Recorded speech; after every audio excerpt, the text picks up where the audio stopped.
Saudara-saudari yang terkasih di dalam Kristus, selamat pagi. Salam jumpa lagi dalam Sabda Siap Saji Jumat 3 Oktober 2025, hari biasa pekan ke-26 sekaligus Jumat pertama.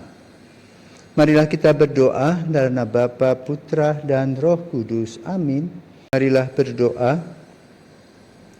Allah Bapa yang Maha Rahim, Engkau mengampuni setiap orang berdosa yang bertobat dan kembali kepadamu. Semoga kami memperhatikan sabdamu dan merasakan melimpahnya kerahimanmu dengan pengantaran Yesus Kristus Putramu Tuhan kami, yang bersama dengan Dikau dalam persatuan Roh Kudus, hidup dan berkuasa Allah sepanjang segala masa. Amin. Tuhan bersamamu dan bersama rohmu. Inilah Injil Yesus Kristus menurut Lukas. Dimuliakanlah Tuhan.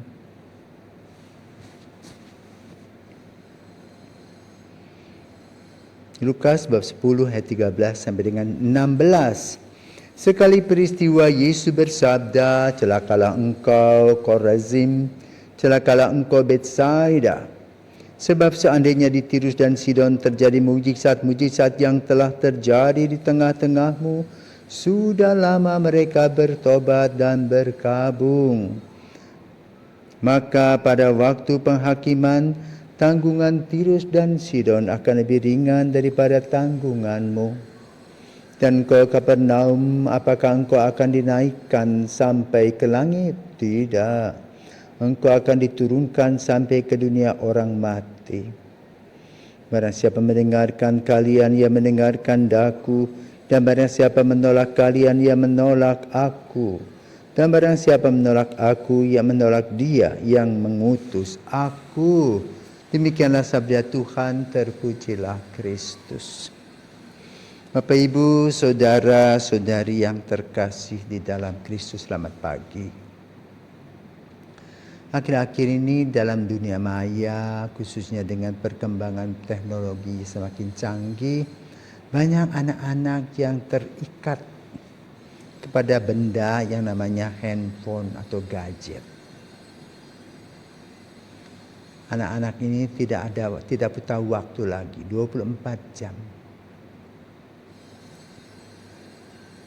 Sekolah pun ya begitu, mungkin di sekolah tidur karena di rumah sibuk bermain gadget. Jam makan pun sambil makan, tidak ada komunikasi dengan orang lain. Sibuk dirinya sendiri.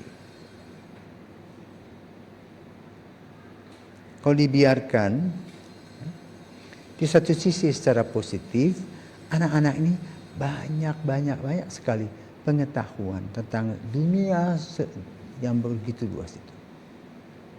Namun di lain sisi, relasi antara orang yang ada di depan mata, khususnya anggota keluarga, tidak ada.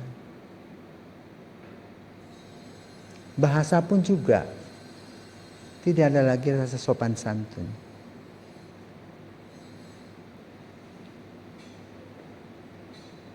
Dan bahayanya adalah kesehatan bagi baik mata maupun otak yang kena laser setiap saat 24 jam. Maka dampaknya ada anak-anak pingsan. Kan itu apa yang dibuat dalam perkembangan dunia secanggih ini. Kalau piranti itu membuat kita menjadi hamba piranti itu, celakalah kita, seperti yang disampaikan oleh Injil pada hari ini, celaka. Karena kita tidak tahu duduk di mana, berdiri di mana. Kita tidak tahu jam dan waktu, kapan kita tidur, kapan kita makan, kapan kita berdoa, kapan kita belajar. Semuanya campur aduk, campur baur.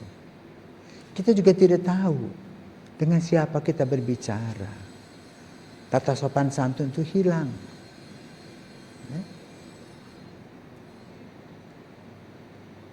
Sehingga apa yang terjadi? Anak-anak ini, generasi ini adalah generasi yang amat sangat individualistis.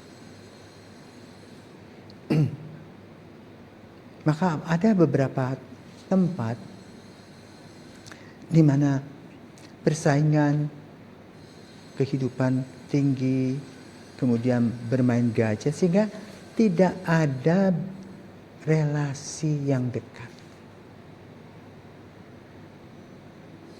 Maka hari ini kita diajak untuk melihat keberadaan kita. Dan anak-anak itu masih di bawah orang tua, tergantung pada orang tua. Apakah orang tua harus dengan disiplin mendidik anak-anak untuk masa depan atau membiarkan mereka hancur?